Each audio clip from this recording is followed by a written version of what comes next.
Welcome to the Early Wedge Tuesday Best Bet Show. I am your host, Eric Cohen. It's the final major of the year, the Open Championship. We have a lot of picks for you. Also, the Barracuda Championship. Don't worry, we got you. We have picks for you. But let's bring in the stars of the show, because before I read off the accolades, I think we need to celebrate Sia Nejad. Well, first of all, we have Patrick McDonald from CBS Sports, one of the most entertaining people in golf, in my opinion.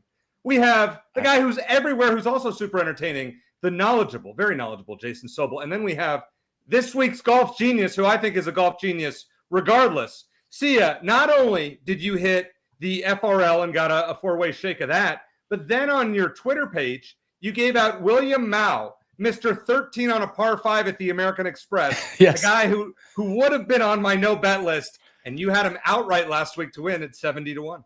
I feel bad that I didn't have it on this show. It was the extra research I was doing on my way to New York for the early Edge event at Yankee Stadium that I was like, oh my gosh, it was one of those moments where I felt like I missed it. And so I had to tweet something out. So some people who just watched the show didn't have that pick because they don't have their notifications on or they didn't see it. But a lot of people did see it, like a lot of people. So that's really good news.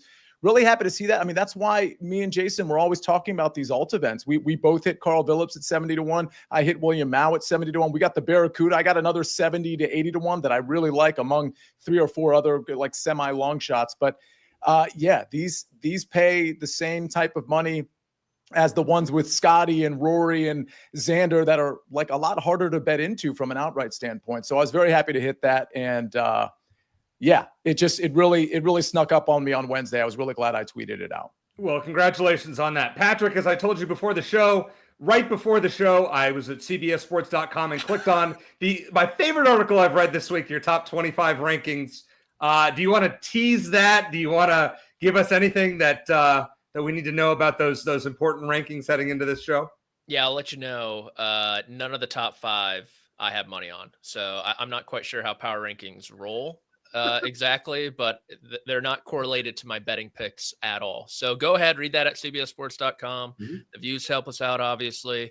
But if you want the betting picks, you're going to have to wait to watch the rest of this show. And I'm going to say this. The one thing that surprised me in that, Jordan Spieth. I know he's won this event before. Number 1. He's not that high, but he's still very high in your column, higher than I would have picked. All right, so as somebody who used to do some of those columns all over the place, are you glad you don't have to do those anymore, or do you want to rank 156 for us on this show?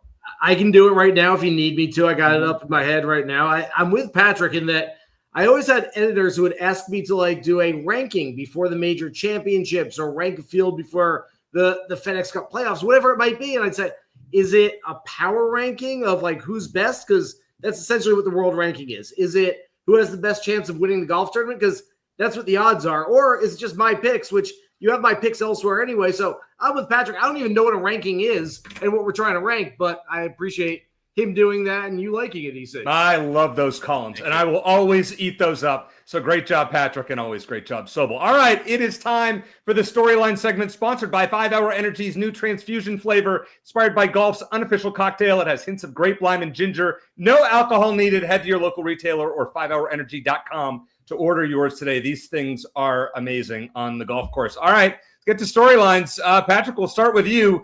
Where are the English winners in this event? Well, there aren't any. There haven't been any since Nick Faldo in 1992. I believe that is, carry the one, 33 years since an Englishman has raised the claret jug. But here's the thing, right? This is only the 3rd time that the Open has been outside Scotland in England. And the first time it was held at Royal Portrush, an Englishman won. Max Faulkner, I believe, in 1951. Sure. And then you look at the last time, 2019, an Englishman almost won by the name of Thomas Fleetwood. I rewatched that round. Back. No. You see, I rewatched that final round. He had a chance on the first hole for a 3-shot swing. It would have been a 1-stroke lead with 17 holes to go. Would have changed the entire complexion of that final round. He missed the 8-footer for birdie, obviously. And so who could be the Englishman this year? You have Fleetwood, obviously. Your guy, EC. Fitzpatrick, who I know people love this week. Justin Rose, maybe a bit of a resurgence last week. Harry Hall, a.k.a. Harry Hall, playing some great golf too. And I feel like there's another one I'm missing also. Oh, yeah, my guy, Tyrrell Hatton, of course. So I think it could be a great week for the Englishmen, even though they're in Northern Ireland. Okay, I think that's a great take. Now, Sobel, you're gonna kind of parlay that take that we don't have European winners of this event as often as you would think. Yeah, my storyline goes a little bit deeper. I don't go back to the Max Faulkner days like Patrick McDonald does, or even the Nick Faldo days. I'm a young guy. I only know the guys who are playing right now. That said, I started reeling off some names before, and I'm going to get to some of these names during the course of the show, but John Rahm, Victor Hovland, Shane Lowry, Rory McIlroy, of course. I can go on and on with. There's a whole lot of European. You can take the whole European Ryder Cup team and then some, and look at a whole bunch of guys that are up there for a potential contention this week. And we haven't had a European winner since Lowry at this very course back in 2019. You start looking at like the American team. Let's say the top 6 qualifiers right now, and then the next 6 after that, and which guys have a legit chance of winning this week. There's Scotty. There's Xander. I don't know. I've got one for a top American bet I'm going to give you later on in the show, at a pretty big number. But other than that, I don't see a whole lot of American players that I think can or will go out and win this golf tournament. Do you think do you think Grant Horvat will go out and play? Only if he Monday qualifies and they let him take his own video crew. What are we doing? By the way, I don't mean to derail this. I'm sorry. What are we doing? I'm going to take your invitation, PGA Tour, but I'm only going to take it on my terms and do what I want to do. And if you won't let me do that, then I'm going to cause a big fuss. I'm not going to play, and then I'm going to get more people backing my YouTube channel. Like, this whole thing feels like a scam. Sorry. That's how I would roll. No. You see that low-hanging fruit right there? I had to. You know what, Sobel? I would do exactly what Horvat did. It's all about me. Who cares about the other 140 guys in the tournament or whatever it is in the Barracuda? Sia, you and I are kind of aligned. Sobel just talked about John Rahm. Some of these, Tyrrell Hatton, Patrick mentioned him. You're going to talk about live guys in general. I mean, what a transition. You just mentioned the words, it's all about me. I'm talking Bryson DeChambeau. I'm so interested in how everybody hates Bryson DeChambeau. And I get it. I get, links course and what it requires and why John Rahm has jumped him. But I'm just very intrigued. Listen, we don't get the live players a lot, right? This is the last time we're going to see them in 2025 for a major championship. And Bryson, Rahm, you mentioned Tyrrell Hatton, who earlier in the week I really liked. Now I'm kind of lukewarm on, but I think he's going to be fine. I just didn't really want to bet him at 28-1. Guys like Patrick Reed, there's other guys sort of down the board that we could talk about, like the Dustin Johnsons and Brooks Koepkas of the world. I'm just very intrigued by how these players are going to do. I think some of them are going to be super high impact. A lot of people like John Rahm, obviously. I think Patrick Reed is really interesting. But Bryson in particular, I'm very intrigued by, because a lot of people think he's going to crash and burn, and he just might. It'd be interesting if he surprised some people. I don't usually like to bet Americans in this event. Sobel talked about a couple names. There's somebody you didn't mention that I'm sure I'll bring up later in the show as for top American that I would play that's a little bit of a long shot. But I'm going to tell you who I wouldn't play outright, and that's Scotty Scheffler. I really appreciate, Sobel, you tweeted out earlier today that speech that he gave, which was great, and his perspective on the game and life, etc.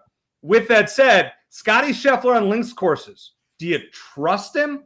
Should we trust him? Patrick, you're giving me a look here. Are you with me that we got to, at his price, we can't bet Scotty Scheffler under 5-1, can we? I was just laughing at the but. You build the guy up, but he's not going to win this golf tournament. He's not. This vintage EC. I will say this. I think Royal Portrush is probably the best course for him in the Rota, because the main issue at the Scottish Open and the Open is his putter has just been miserable. And these greens are a bit more undulated. There's a bit more movement in them, not as flat. And you see him overreading a lot of greens, a lot of his putts so far in his links golf career. And so I think that could help him out. Ian Lights Out in the chat says that was more of a therapist's office diatribe. I'm not sure I would go there. Sobel, you seem to really appreciate what Scotty had to say.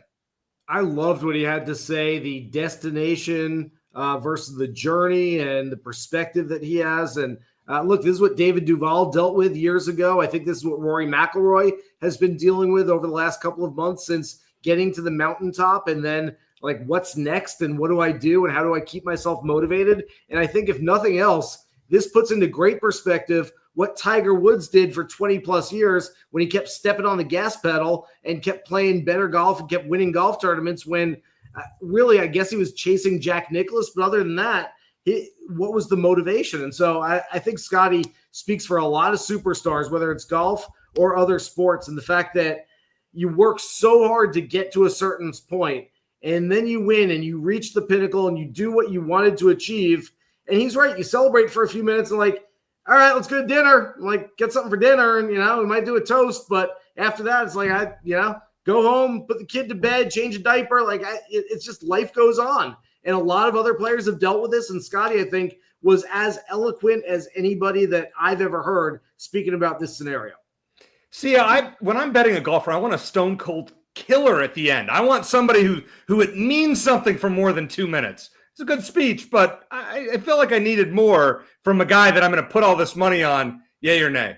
Well, first of all, Ian is right. It was a diatribe. Like, he sort of got lost in his comments and then tried to backpedal and regain himself. It's fine. Like, the comments didn't wear on me in any way, but he did kind of toggle back and forth, and you couldn't really tell what he wanted to say. But with all of that said, I actually think his temperament for golf is really good, because a bad shot is just a bad shot, and he's not going to dwell on it. He's just going to hit the next shot. And we see a lot of frustration. We see a lot of golfers, most golfers, frankly, who they hit a bad shot or they have a bad hole or two, and then it just kind of like tail spins from there. That's just not the Scotty experience. And I think his temperament actually serves him super well.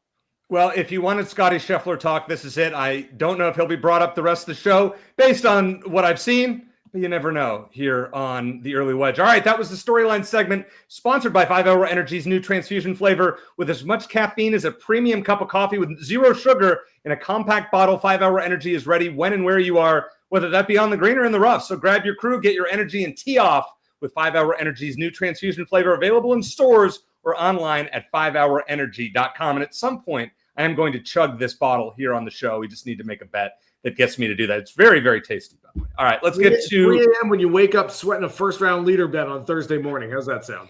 I mean, Sobel, I wish I could tell you, I was up at the crack of dawn in Arizona on Sunday because I had John Rahm outrights and bets for this show that would have included some winners this week. And I was watching Live, whatever that was, from Real Club Valderrama as Taylor Gooch beat him. I mean, who I gave out on SportsLine, didn't bet on this show, but Taylor Gooch, who hasn't done anything in 2 years, who beats my John Rahm, it was brutal. All right, FRLs, it was not good, Patrick. It was not good. All right, I will get over that. I'm ice cold right now. I need something to go right, Patrick. This is a player in FRLs that I'm going to back this week.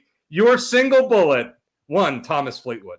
Yeah, come on. Look, you got to bet Tommy Fleetwood first-round leader in a major championship. It's like a rite of passage pretty much. And we get him at 45-1 in an open championship where he has been fantastic throughout his career. I think it's a complete no-brainer at this price. One guy you need Thursday morning. I didn't even look at his tee time. I just saw his price, and I thought it was good enough for me. Is Tommy Fleetwood 45-1 your first-round leader? We will get the weather forecast from Sia Nejad after we get a couple of picks from Jason Sobel. So first of all, Sia, congrats on hitting the Victor Perez first-round leader play, even with a 4-way chop last week. Secondly, I'm only taking partial credit because I guaranteed on the show last week that we collectively hit a first-round leader bet. I pushed it on to Sia. I said, I'm not going to do it.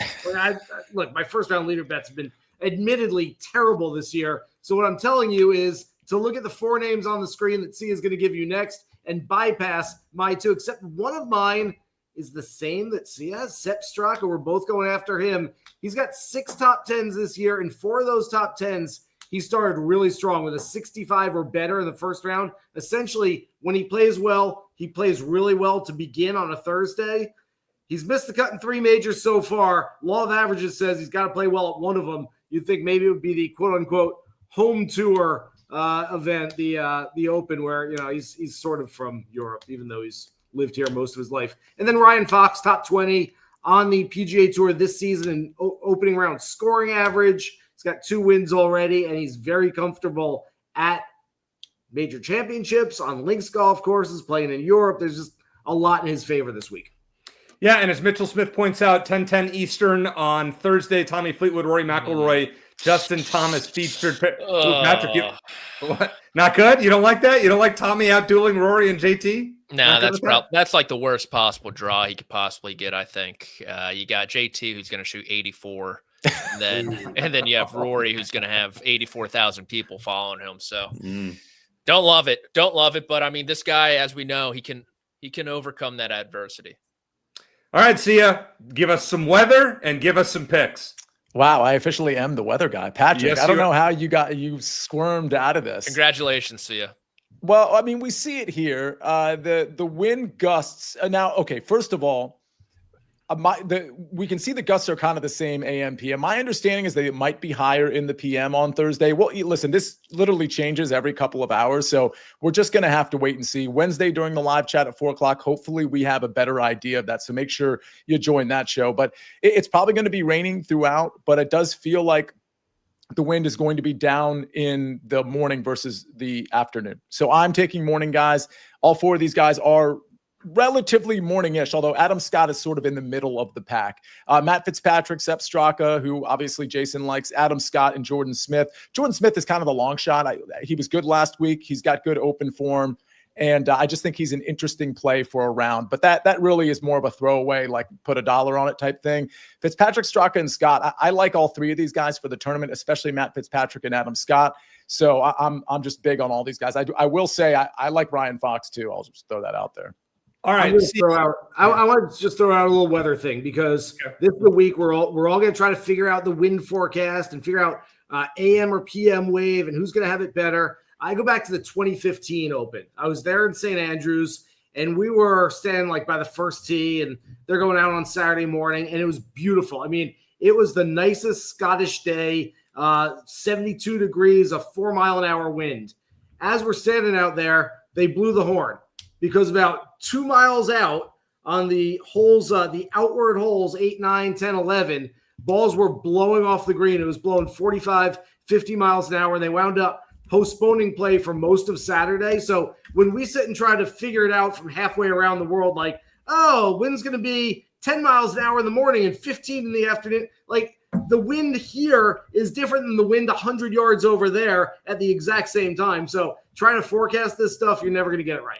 Can I also say, I'm so sorry, because I don't want to forget to say this. We did the DFS show yesterday. We didn't talk about weather a ton because it was Monday, but I do think this is, if you're playing DFS, I think this is a good time to stack both waves and not try to you can try to guess right. That's fine if you want to do that. But if you're going to play 6 or 10 or 20 or 150 lineups, I think it's a good idea to have stacks in the PM AM wave and the AM PM wave. If you're doing 150 lineups, many props to you. That's a lot of work there. So good for you if you do that many. Go ahead, Patrick. Yeah. Couple things here. Yeah. I appreciate Eric Fletcher's comment about Crooked Cantor. That guy has been just wild this year. Your buddy last year. Just absolutely bottom of the barrel type of human being. I kid. And then Taylor DeHart, JT first round leader curse. I don't hate it at 60-1. Honestly, that's a pretty good price. And so 64 or 84, no in between there. With JT. Patrick, do you want to tell just a brief for those people who are new to the show? Last year, you were ripping on Jim Cantori of the Weather Channel, and then you ran into him in Charleston at one point and became his buddy. Yeah. Yeah. I mean, there's people on the internet who will, talk trash about certain human beings and not go face to face with them. I'm not one of those people. And so this guy, Crooked Cantori, was in Charleston because there's a quote unquote hurricane coming. Guess what? It never came. And he's standing on this street that floods when someone spits pretty much. And he's in ankle deep water saying, everyone stay indoors. Meanwhile, he's drinking with the neighborhood. He's going to parties at night. He's having a time of his life in Charleston. I'm on my morning jog. Honestly, it was a walk. I don't jog too much. I have bad knees. And so I go, hey, pal, what's going on? I feel like you're kind of misconstruing the situation here. Oh, my God. Horrible angle on me, too. I didn't care. I still had to post it, right? I'm boots on the ground with Jim Cantori. And as you see, there's a big puddle back there. And that's what he was highlighting. And so, sometimes you just gotta go face to face with the guy you're talking trash about. What a picture. And what great job, producer Josh, getting that on. That's fantastic. All right, coming up next, we have a 20-1. We have a parlay. I can't wait for this next section matchups. But first, let's hear from one of our sponsors. When you need your sports news all the time, we've got breaking news to bring to you. CBS Sports HQ gives you a snapshot of all the sports that matter to you. When you need your sports in a snap, find it on CBS Sports HQ. Streaming free anywhere you are.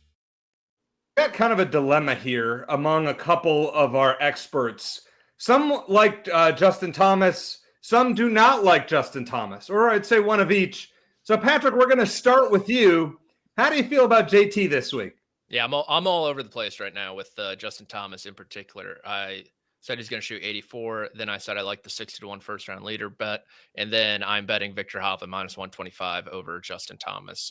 Justin Thomas, a major championship since his 2022 PGA Championship win, 13 starts, 7 missed cuts, 5 finishes outside the top 30, the lone top 10, Valhalla, not really a major championship course. You look at his history in the Open, not great. I know his best start came here at Royal Portrush, but then you go on the flip, Viktor Hovland, great Open championship resume outside of last year when he was trying to figure out some swing thoughts. Iron play, red hot. I think he could kind of take that Shane Lowry hit almost 80% of greens in regulation route to victory this week with how well he's hitting his iron. So I love the price tag at minus 125 over JT. And I love Viktor Hovland as well. We'll talk about him later in the show. But Sobel, you love Justin Thomas. I do. Well, I don't love him, but first of all, I hope Patrick wins that bet. You'll see. I've got plenty of Viktor Hovland this week. If we go 1-2 Hovland over JT, we're going to be doing pretty well this week. I just like the number on Justin Thomas. Top American at 20-1. I almost had him for an outright at 50-1. Feels like a no-brainer, sort of just like instant blind click on Justin Thomas at that number. Had the second best tee to green number on Sunday at the Scottish Open last week. That said, I'll stick with Top American. Like I said earlier in the show, he's got to beat Scotty. He's got to beat Xander. I think that's a tough duo to get past. Other than that, there are not a whole lot of Americans that I really like that much this week. And so I think JT's got as good a chance as anybody. And at 20-1, I'll certainly take a shot on that. And speaking of Americans, I want a Colin Morikawa fade this week. Mm-hmm. I think the wrong player is favored in this matchup. Matt Fitzpatrick's been on fire. Colin Morikawa's trying to burn down everything that he's built over the last handful of years. He's got Billy Foster on the bag. Now, he missed a cut on a links course last week with Billy Foster. Billy Foster could get me and you guys into the weekend of the tournament. The fact that Colin Morikawa missed the cut portends bad things for this week. By the way, my favorite moment from last week, and I told you guys, I was just going to fall asleep with the TV on. Whenever I wake up, Happen to wake up at about, I think 5:15 a.m. Thursday morning, and 2 minutes into watching, I see Colin hit one way left. And he goes, "Oh, God, Billy, what's over there?" And Billy Foster just looks at him and says, "Rough." That was it. And Colin's a guy, Colin wants to talk. Colin wants to go through all the motions. And Billy's just not going to give him much. By the way, I'll give you a little prediction here. Paul Tesori, who loves talking his way through shots on the golf course, no longer on the bag of Tom Kim. I would not be surprised. I know absolutely nothing, but I would not be surprised if Paul Tesori at some point is carrying Colin Morikawa's bag. Yeah, I think that's a great prediction. I was going to say I'll take the under on the Billy-Colin partnership. Mm-hmm. Billy's going to say, "See you later," the way Colin's temperament has been lately. See, a guy, Harry Hall, is kind of all over the place. He teases you. He gets to, T2 at the end of round 2, and I'm thinking, okay, I got some money on Harry. I'll put some more on Harry Hall. And then he just does nothing on the weekend. But you think he's going to bounce back this week? Yeah, I mean, he doesn't really have to bounce back as much as he just has to beat Aaron Rai. I think Aaron Rai's, where Aaron Rai is better than Harry Hall is just keeping it in play off the tee. And Harry Hall might have some trouble in that department, but Harry Hall, in every other department, I think outclasses Aaron Rai, especially with the short game and specifically with the putter. Harry Hall, look at his finishing positions over the last 6 tournaments. T17, T13, T9, T24, T6, T19. I mean, the guy, when you're looking at matchups and you see that type of consistency, that's really what you're looking for. Because, again, Aaron Rai, when we're looking at his finishing positions and his metrics, it doesn't look as good as Harry Hall. I like the fact that he's the underdog here, plus 100. Same argument for Matt Fitzpatrick over Colin Morikawa. I completely agree with Jason Sobel there. And then I'm going to go to Patrick Reed over Decky. I think this is a really sneaky tournament for Patrick Reed. I think Patrick Reed could be in the conversation on Sunday afternoon or what Sunday afternoon would be over in Northern Ireland. Hideki's been a little erratic, but Patrick Reed at these majors, he's been very good. And on the LIV Tour, he's looked really good as well. I just like what he can do with the short game and with the approach play. So I'm going to take him minus 115 over Hideki. Well, I'm going to go a little off the board here. Eric Fletcher in the chat says it's weird to offer a top senior market. Well, we got to take advantage of it. Stuart Sink plus 360. So to win this prop, he has to beat Patty Harrington, Bill Mickelson, KJ Troy, Darren Clark, and Justin Leonard. Now, Stewart's playing some great golf on the Champions Tour this year after, I believe, he played with Patrick McDonald in Tucson in the Pro-Am. Is that correct? That's correct. Right? Yep. Notice how Stewart Sink's kind of crushing this year. Catalyst. Yeah, he has a win in 9 top 10s in 11 events. No coincidence that when you play in the Pro-Am, you do well. He also finished top 20 at Royal Portrush in 2019. Patty Harrington finished T22 in the Open last year, but his putter in the last 3 Opens has been terrible. He's lost a combined 12 strokes putting. I'm out on that. Phil's made 2 of his last 7 Open cuts. I'm out on him. KJ Choi hasn't played an Open championship since Patrick was in diapers, and I wouldn't be surprised. Last year? 3 years ago. 2014, but, same. And I'd be surprised if he made the cut. And Darren Clark and Justin Leonard would be at the bottom of Sobel's 156 player rankings, I would assume. So, yeah, go ahead. What's Harrington's number in that? I think he's like plus 220 or something like that. I love that. Do you really? Price. Over your boy Stewie Sink? Yeah, Patty Harrington was in my dream a couple nights ago. So I was like, needed to bet on him in some way. Plus 220 is a good number. First off the box Thursday morning. Hitting the first tee shot of the tournament. Yeah. Can I add? I'm changing the subject a little bit, but the top South African market, I wanted to go with Tristan Lawrence, but when I looked a little deep, there's like 6 people in that market. I looked a little deeper, and Christian Bezuidenhout kind of jumped out at me. I'm just going to throw something out because we usually have a nationality play. If you I kind of like CBS a little bit more than Tristan. I kind of toggle back and forth, but because they're plus 360 and plus 450 among the 4 or 5 that are in that market, I think you could bet both of them. Whoever you're more confident, and then like a safety play on the other, you're still going to make out at a plus 450, plus 360. I kind of think it's a 2-person race there. What's Louis' number? He is plus 3. He is plus 400, I believe. And then the other, you got Aldrich Potgeider in there, and you've got Dean Burmester. They're both plus 450 with Tristan Lawrence. And then the last guy in is Sean Norris at like a bigger number, plus 550 or something. Okay.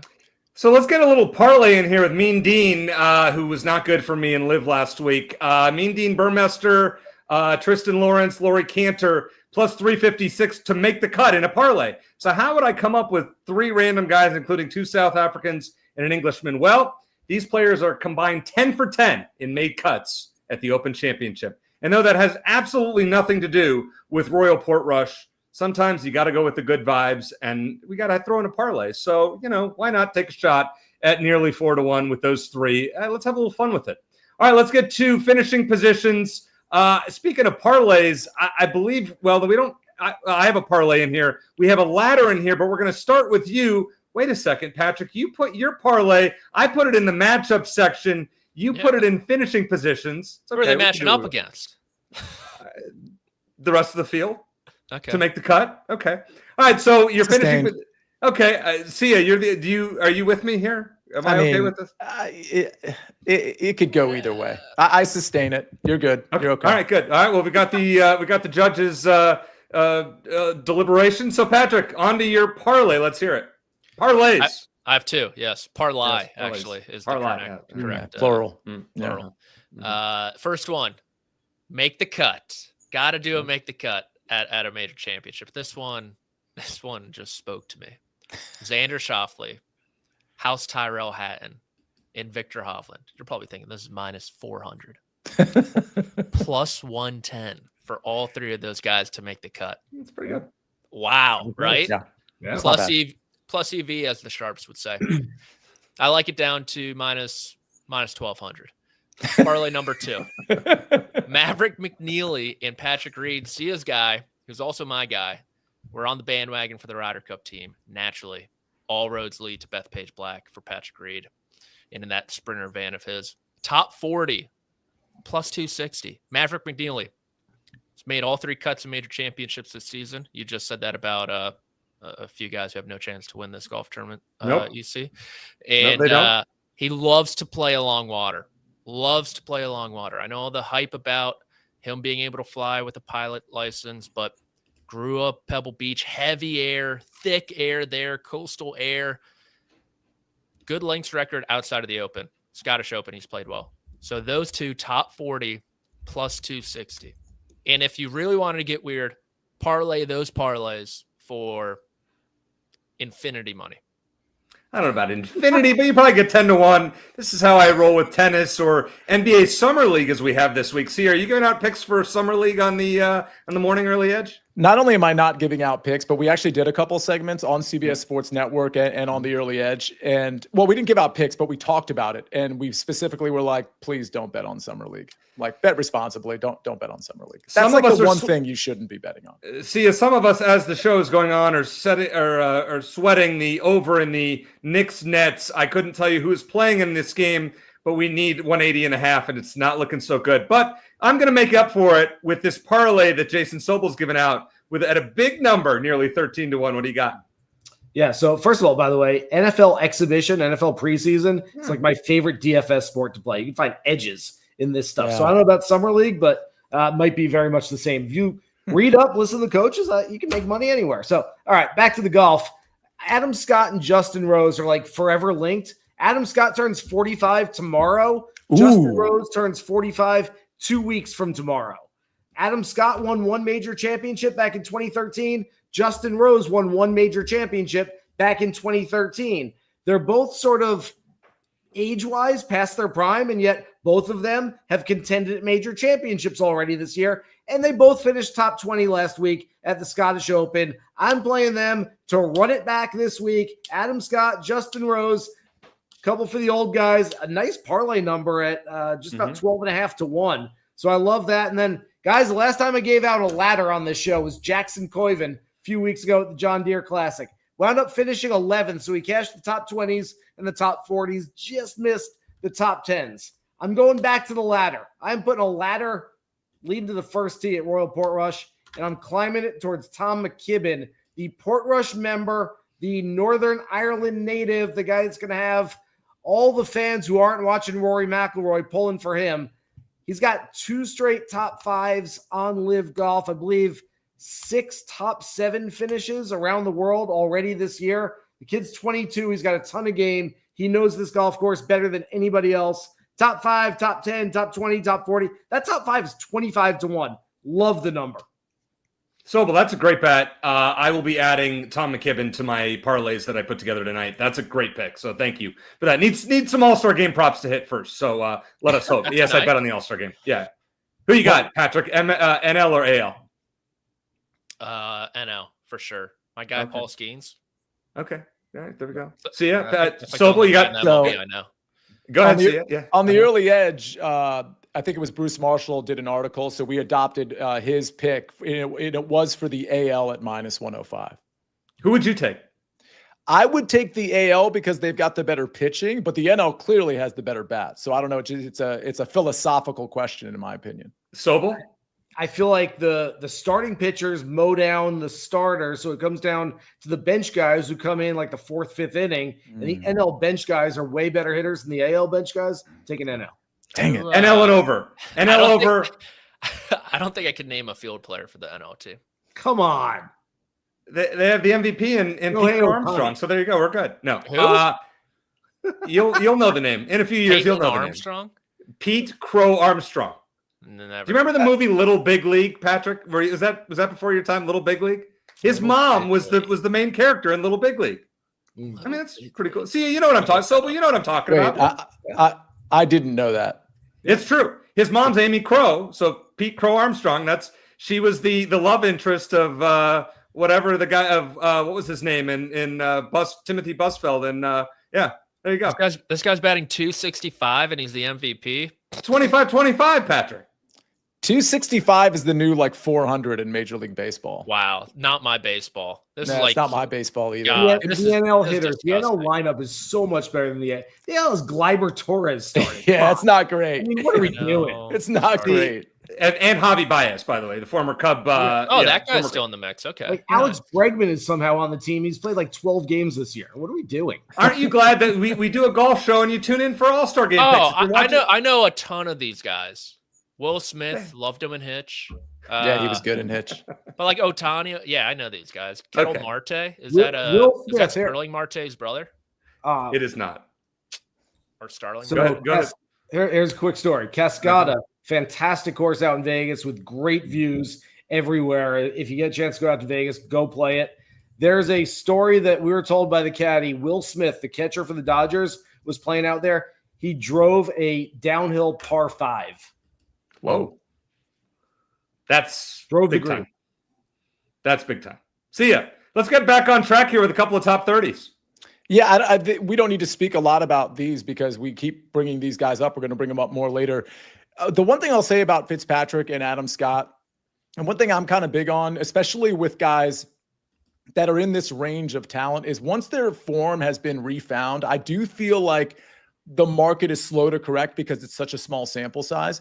And when you get Matt Fitzpatrick, let's talk about the outright market, for example, Matt Fitzpatrick at 50 or 55 to 1 and Adam Scott at around 75 or 80 to 1. I feel like it's not recognizing where they're at now relative to where they were like 2 years ago. In other words, like Matt Fitzpatrick was bad for about a year and a half. I legitimately feel like it's a small sample size that he's back with the ball striking and with the short game. And I'd say the same about Adam Scott. So I do think also Adam Scott gets up for these big tournaments. I love the fact that we can play a birthday narrative too. Give me both these guys top 30 at plus 120. That does include ties, by the way. A few of you in the chat, by the way, chat blowing up today. Always appreciate it. If you are not chatting with us, make sure to follow the SportsLine page so you can chat with us. And of course, like this video. And we always are grateful if and when you do that. I'm going with Marco Penge, top 30 at plus 275. 6 out of his last 7 tournaments, he's top 30, including a T2 last week. He's playing great on the DP World Tour. We have to pay attention, and this is a phenomenal number. Top 30, I would do the Sobel ladder. I wouldn't go top 5, but I'd go 10, 20, 30, 40, and you're getting big numbers. I think he's gone down from 4 to 1 to like plus 330 for a top 20. Top 10 would probably be 6 to 1, somewhere in that ballpark. So we're getting some good money here on Marco Penge. Then a little parlay here. You can find this one. I believe. Go ahead. Before you go on, the Marco Penge trivia question. Do you know his claim to fame? I do not.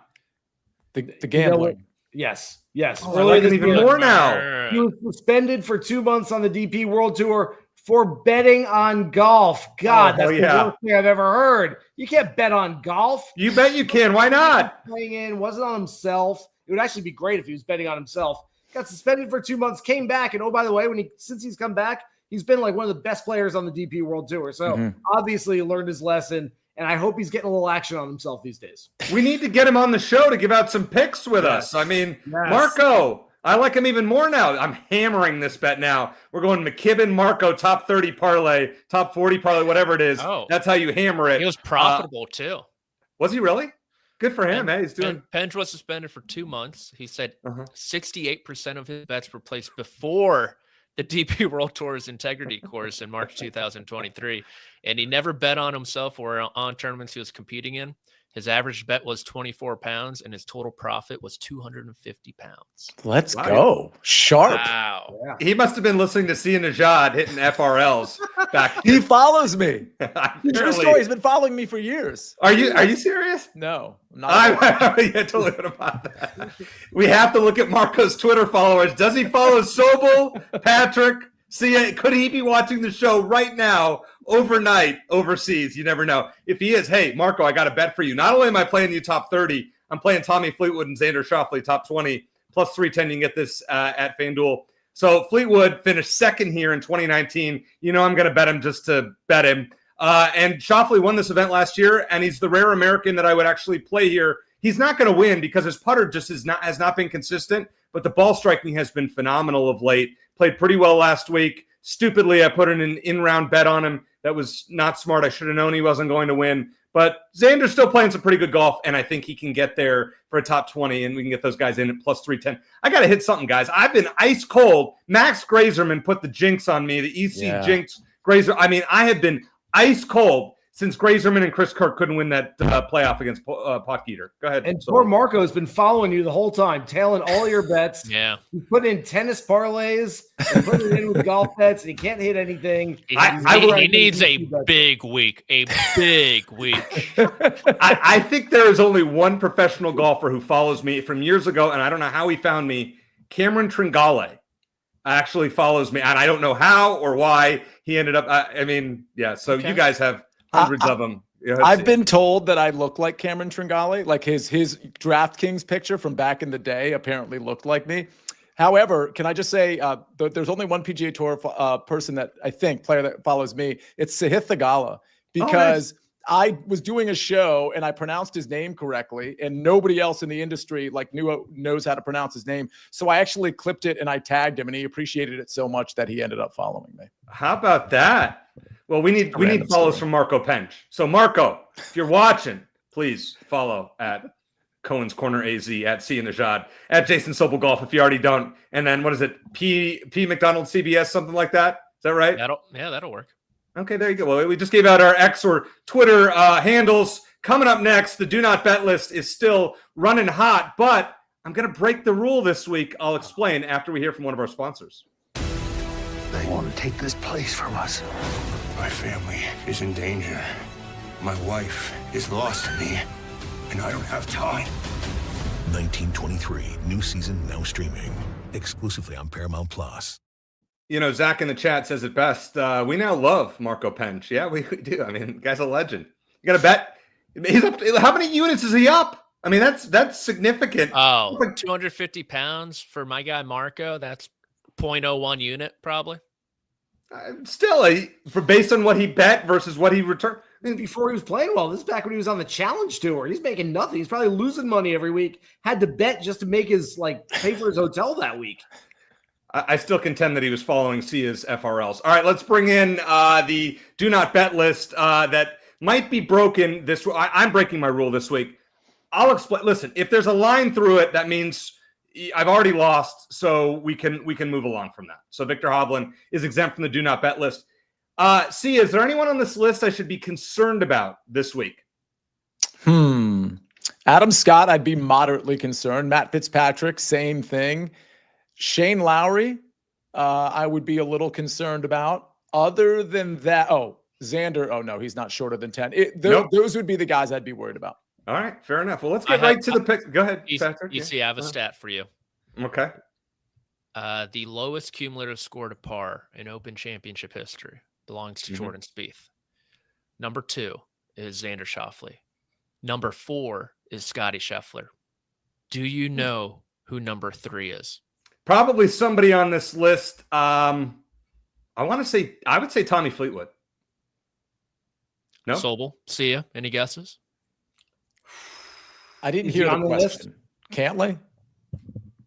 Who's on the list? Jordan Spieth is 1. Xander Schauffele is 2. Is this player on the list? He is on the list. Cameron Young. It is indeed Cameron Young.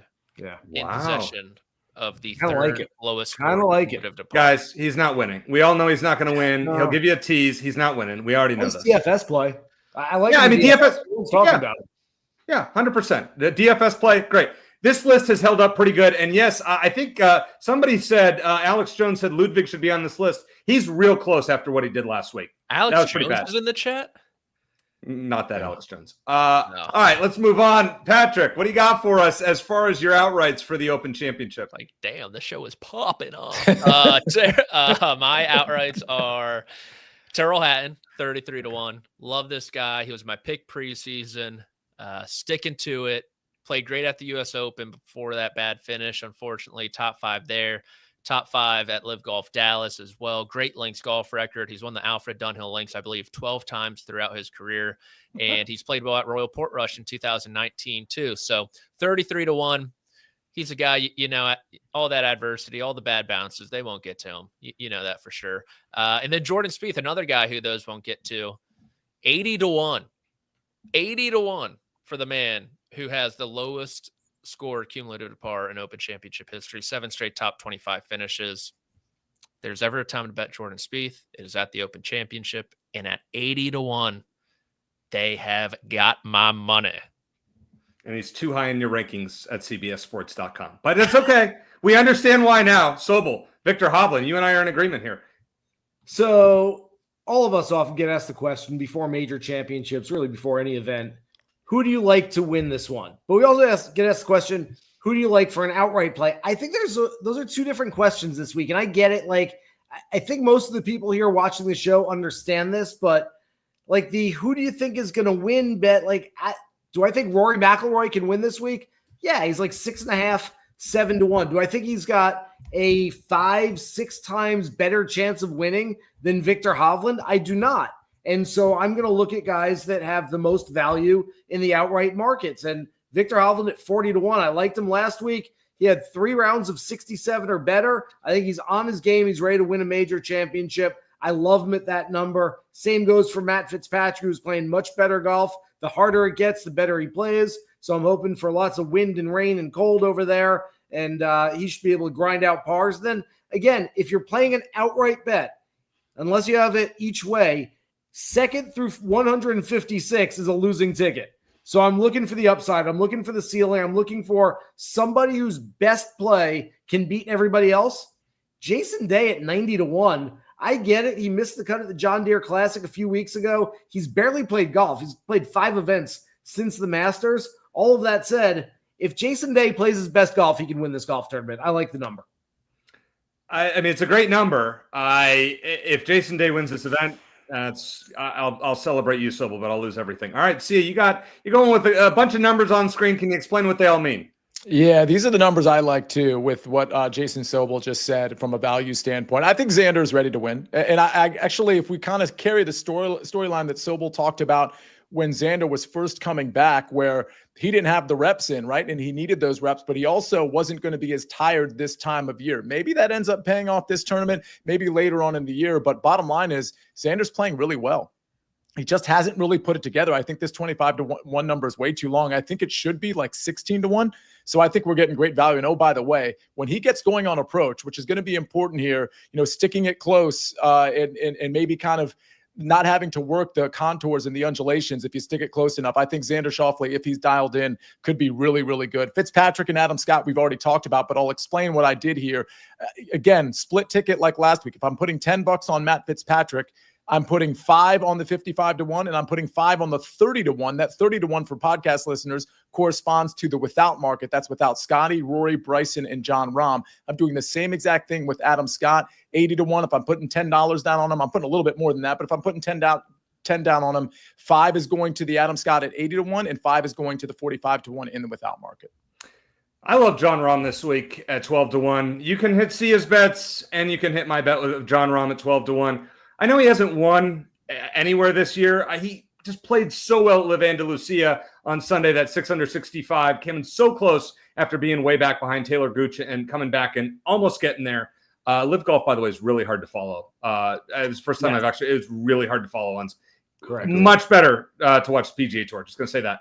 Nonetheless, he has 11 top 10s in 13 worldwide events since February. Lowest finish during this time, a T14 at Augusta. He has 3 top 7 finishes in his last 4 opens and was T11 here in 2019. I think it's time for him to get this major. Tommy Fleetwood at 28-1. Am I crazy? Yeah, I probably am. But listen, his Open Championship record's pretty darn good. Solo second here, 2019, 3 top 10s in his last 5. The Scottish Open was a disappointment with that T34, but I think his putter's going to turn it around this week, and he's going to do something. And then I didn't get as good of a number as Sobel did on Hovland, but I did parlay it, so I probably got a better number. Thank you, NBA Summer League last night. I got him at 30-1, but it's more like 70-1. Gotta love that Clippers over Lakers and Kings over Suns last night. Nonetheless, we've talked about Hovland enough on this show. Sobel just talked about him. So I'm playing him at 70-1 or 30-1 outright. Go ahead, Sobel. So here's this week's poll question that you can throw out there, Sia, and I'll let you set the odds for this one. We have 9 names on this screen for our outright picks. What are the odds that we have the winner on this screen right now, and are the viewers with us or against us? Like 5%. Yeah, probably. We have the winner on screen. Congratulations to 50%. 50%, 55%. We have the winner on the screen. Well, technically, Scotty Scheffler, Rory McIlroy, Bryson, their names are also on the screen. So I do like those chances. Okay. With those. Yeah. Rory's the one guy I'm afraid of, but we'll talk about him. Patrick, what's your take on Ben Griffin? Sean brought him up here in the chat. My take on him? Yeah. Like in general, as a human, or as a golfer, as in the Open, or all of it? All of it. Okay. Ben Griffin. You won with him. You won with him outright.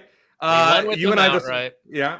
We had a impromptu interview ahead of the John Deere Classic, and I worked my magic, and he missed the cut, which I've been having that effect on players recently, unfortunately. Jordan Spieth, first WD of his career, right after he talked to me. Ben Griffin misses a cut after the summer scorcher. They're not correlated, I swear. Ben Griffin, not really interested in him, or not too interesting of a guy. Sia, is the Patrick McDonald jinx a thing? Well, I can't help but notice that Max Homa didn't do very well after he talked to Patrick on CBS either. It's been tough. So we're going to have to turn this thing around. I'm glad he didn't talk to Ben Griffin again, because when we get to the long shot section, which I think is in like 10 seconds, I love Ben Griffin. Sorry. I actually like Ben Griffin at a very long number. Love Ben Griffin. I will say this. If they do talk to Jason Sobel, that means they're pretty darn good, because you've been conducting, I think for the first 3 majors of the year, you conducted post-round interviews. So you don't have a jinx by you like Patrick does, right? Well, sure I do. I talk to lots of players who don't win every single week. Well, but you at least talk to the winner every week, I would think. Right? At some point. I mean, I talk to a lot of players, so at some point, like, it's not me. They're going to win or they're going to lose, and I've probably talked to them, but I don't think it really matters at that point. All right, well, we're just gonna go on to long shots here. We're gonna start with Sia, actually. Sia, I mean, just Ben Griffin here. Let's hear it. Love this pick, Sia. So here's the thing about Ben Griffin. I'm actually kind of comforted by the fact that he lost. He missed the cut thanks to Patrick McDonald interviewing. So that's 2 rounds off. He didn't play last week. That's another 4 rounds off. The guy needed to take a break. Prior to him missing the cut at the JDC, I mean, what was Ben Griffin doing? Absolutely striping it. Short game was there too. He's taking down tournaments. I don't know how linksy this is going to end up being, right? I mean, I think it will be, but like if the wind is down and it becomes an accuracy test off the tee and an approach test and putting test the rest of the way, if that happens, then Ben Griffin at 90-1 is kind of ridiculous. So I'm going to take him at 90-1, and I'm going to do that without thing again at 50-1. That's the number on the without market for Ben Griffin. Same exact numbers for Patrick Reed, 90-1 versus 50-1. I'm just going to sprinkle on both of those. I think Patrick Reed really shows up for these tournaments. I think he's playing well on LIV. He's played well at the majors thus far, and certainly has a chip on his shoulder. I think Patrick Reed will be in the mix. All right, fair enough. Sobel, we're going to go reverse order here. Laurie Cantor, I talked about earlier, 400-1. You'll get a tax form for that one. Yeah, so look, I know Patrick and Sia both said that Royal Portrush might be less volatile than some other courses in the Open Rota. That said, there's certainly a chance that luck plays a major part in what happens this week. We're going to see 2 guys hitting, let's say, second shot into a par 5, and one of them skirts the bunker and it rolls onto the green. They've got a 10-foot eagle putt. The other one, it just falls into a pot bunker. They have trouble getting out, and they make a 7. And it's a 4-shot swing with really 2 shots that looked exactly the same. That said, if we do have a lot of variance, a lot of volatility on this golf course, why not play a few big numbers on some guys that have had some success on links golf course in the past? I don't really think that Matt Wallace or Laurie Cantor are going to win, but if you want to take those numbers and play them for top 10, top 20 type plays, I think each of those guys for a long shot could make some sense. All right, and you'll get your tax form on Laurie Cantor, but hey, you don't get the tax form if you don't win. So we want to win on this show, and if you hit a 400-1, it'll be great for social media. So thank you, Sobel. Patrick, you've hit some big numbers in this long shot section this year, and you're giving out your boy Mav. Yeah, tons of big numbers, like too many to count. Trying to remember any of them, honestly, but Maverick McNeely could be another one at 110-1. Bet on him last week, finished T22. Not a great final 54 holes there, but he's just doing everything well at the moment, and just a believer in the guy at a $110. So that's why I bet on him. Okay, fair enough. I'm going with a parlay. No, we haven't talked about Rory McIlroy at all. He very well could win this event, and I need to find a way to cash if and when this happens. So we're going to parlay him to win, John Rahm to finish top 10, and Tommy Fleetwood to finish top 10 at nearly 56-1. And then how about a little Sia-inspired parlay, as we've seen the previous few weeks? You didn't do one for us this week, but I did. I just forgot. You did? Oh, yeah. Okay, well, yeah, go ahead. You give your. I'll give mine. Yeah, and you give yours. Yeah. All right, so Sia's is the big one here. Mine, I'm only going 4 legs. Bobby Mack and Victor Hovland, top 10. Ludwig and Russell Henley, another player that I really like this week. Russ Bus, top 20 at 95-1. Sia, can you top that? I can't. I'm going with the pedestrian 83-1. It's a top 40, top 30 finishing position parlay. You can play over at DK. Tristan Lawrence, Ryan Fox, and Harry Hall, top 40, parlayed with Xander Schauffele, Matt Fitzpatrick, and Ben Griffin, top 30. That's 83-1. I'm so proud, Sia. Every week, this is what I look forward to because as a degen, this is what we do. Sobel, are you doing the cross tournament parlays again this week? Yeah, we're going to get into our Barracuda picks in a few minutes, I believe. And there's a couple of guys I really like there with some decent numbers next to their name. So I'll absolutely be doing it. By the way, I did not hit any 7-figure payouts last week, in case you were wondering. Dang. If so, we probably wouldn't see Jason Sobel on the show, but you never So know. close. Okay, good. I'm glad that you took Half-assed a great question in the chat. He says, who's Marco Penge got money on? It's a good question. I mean, got money on himself, baby. Come on. He's playing with house money right now. Okay, fair enough. Let's be a PGA Tour player next year. Who do you think Marco Penge has in the Barracuda Championship? Well, we don't know, but let's find out who Jason Sobel has. Go ahead, give us your 3-pack. So, look, this is modified Stableford as it is every year, I believe. Patrick, still modified Stableford? Yeah. Okay, that's what I thought. All right. That said, if it wasn't, Austin Eckroat might be my favorite play of the entire week. Guy's ball striking has come around the last few events, and he's playing some really good golf. 2-time PGA Tour winner with odds that are probably twice what they should be. Modified Stableford tends to, sort of level the field a little bit and give obviously more points, just eagles and birdies. But I think Eckroat's going to play really well. Taylor Montgomery is one of the best putters out there. Tee to green game's coming around a little bit. 80-1's a good number, and why not take a shot on the big rig, 110-1 for Harry Higgs this week? See, you're going with a 5-pack, including a guy that cost a lot of us last week in Kevin Roy. What was that performance? Do you think he bounces back at 30-1? Yeah, I mean, listen, I wasn't on him last week, but this is a good course for him because he creates a lot of opportunities with birdies and eagles. For those of you that don't know what Stableford is, you're getting points basically for birdies and eagles. So it really rewards aggressiveness. I think eagles are worth 5 points. So you're looking for positive scores, by the way, not like under, right? And I think birdies are 2 points. And if you get a bogey or double bogey, it's -1 or -2 there. So you're looking for aggressiveness. So I looked for guys that were really good in creating opportunities in eagle looks and birdie looks and cashing in on those as well. Now, I didn't just take the top 5 on a list I ran because I really needed to like these guys and have them coming in with decent form. Kevin Roy is certainly one of those guys at short odds at 30-1. Hayden Springer is a guy that can absolutely fill it up when you're talking about birdies and eagles. He's 60-1. Nick Hardy is probably my favorite play. He was 70-1, and I wanted it to stay at 70-1. It's now longer at 80 because the 2 alt events that I've hit this year are both 70-1 shots. Last week on Mao, and then of Carl Phillips at the Puerto Rico. So I kind of wanted to have that theme going. He's actually gotten longer. He's not getting much attention. I think Nick Hardy's coming in with decent form, which is really saying a lot for Nick Hardy. And this is a great course for him. Thomas Rosenmuller, we've talked about him when we talk about top German markets.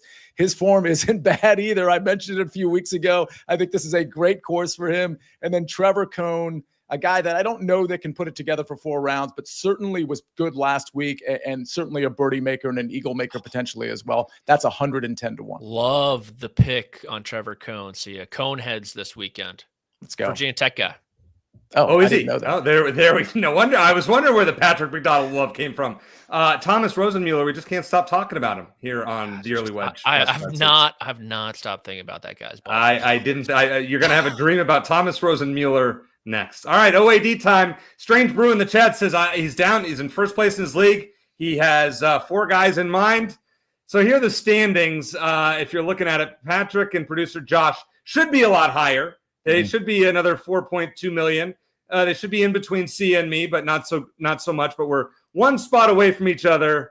Let's see what we have this week. How about Rick? Come on, Rick, pick it up. What are we doing here? Where's M squared? Did he drop out? He must have dropped out. Yeah. How about MMM 893 with a little over 18 million? Good job, Damn, MMM. If you're that's watching amazing. the show. All right, let's see what we got. Sia, you're at the top of the board. You're taking the guy that won here 6 years ago. Yeah, this one, I was toggling back and forth. I even had Adam Scott in here. I had Terrell Hatton. I ended on what I think is like a safe-ish play in Shane Lowry. And I don't know that I should be going safe here. I still have Victor Hovland. I'm happy to fade him. I think a lot of people are going to use him. I kind of don't mind using him later on in the year at a big event. But yeah, Shane Lowry, it's kind of a comfy play. I don't have Xander left. I've already used Matt Fitzpatrick. I could have used Hovland. I could have used a couple, like Ludwig I could have used.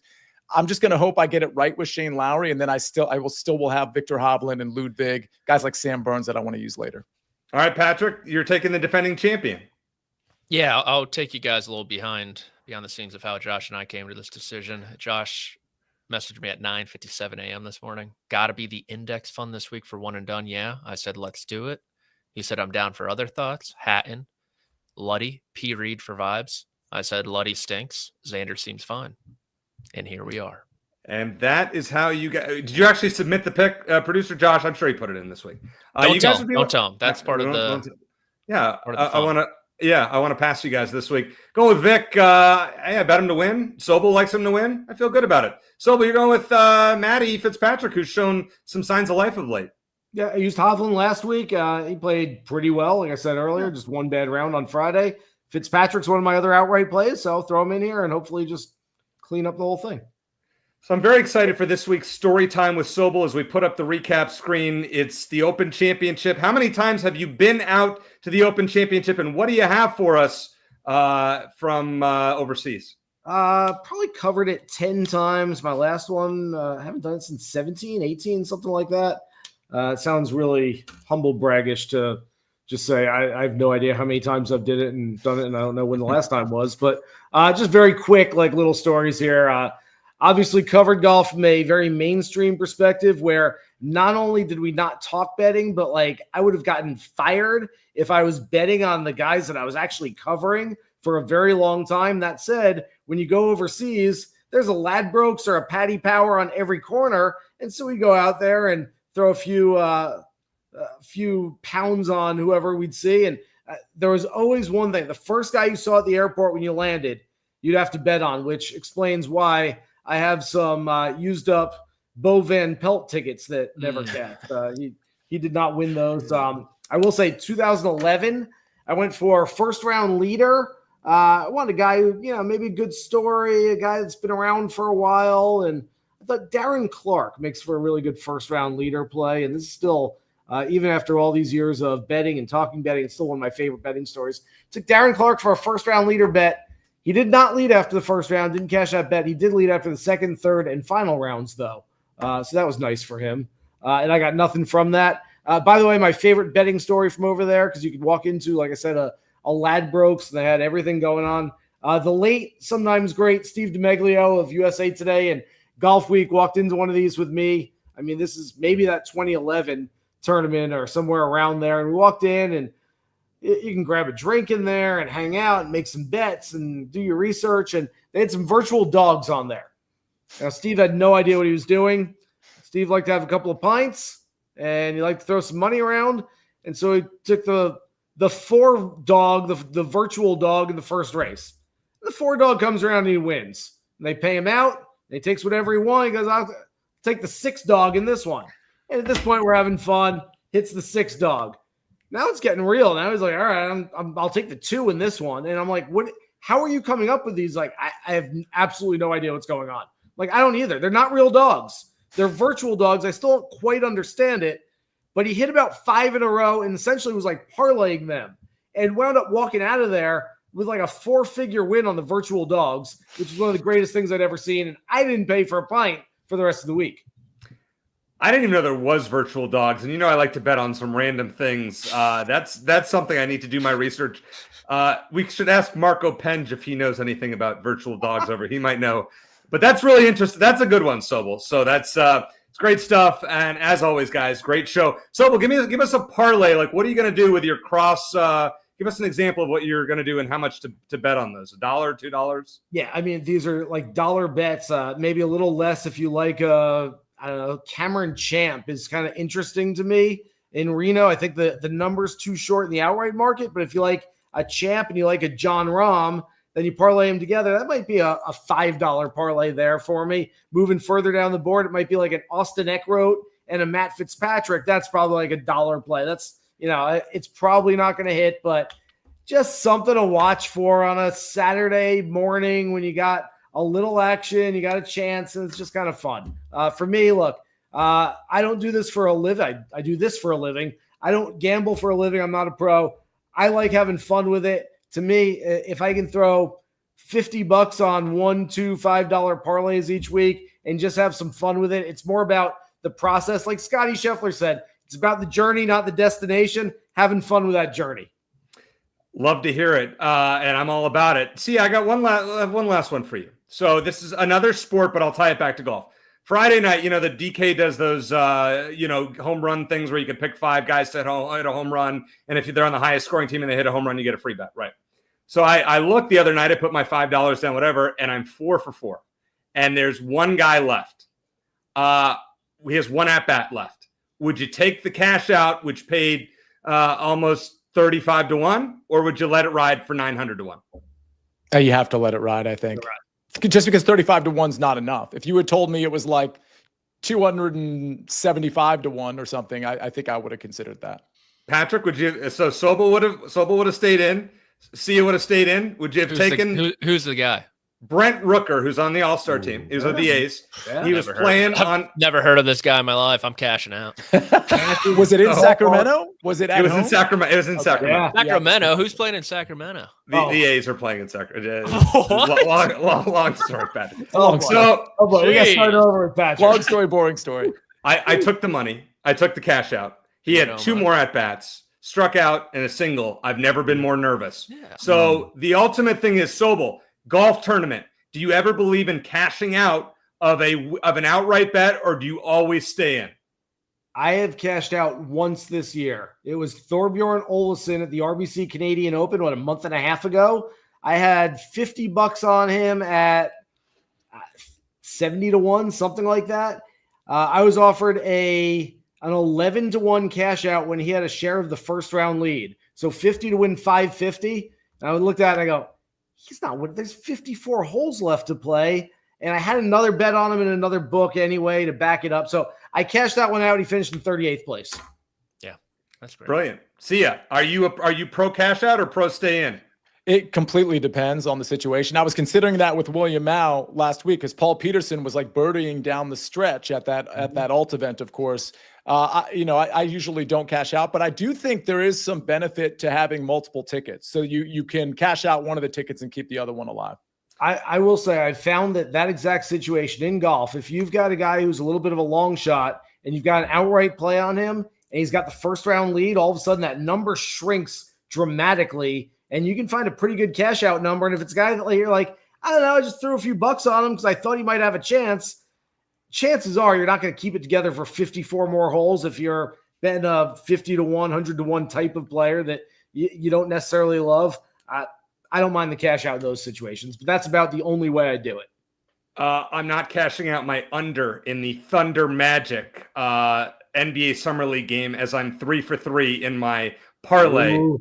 I'm letting it ride, baby. Let's go. Guys, a great show. Sorry we went a little long, but hey, we have a good time on this show. Always appreciate it. For Patrick McDonald, Sia Nejad, and Jason Sobel, and producer Josh does a great job behind the scenes. I am Eric Cohen. Thanks for watching. And as I always like to say, let's hit it big. Good luck.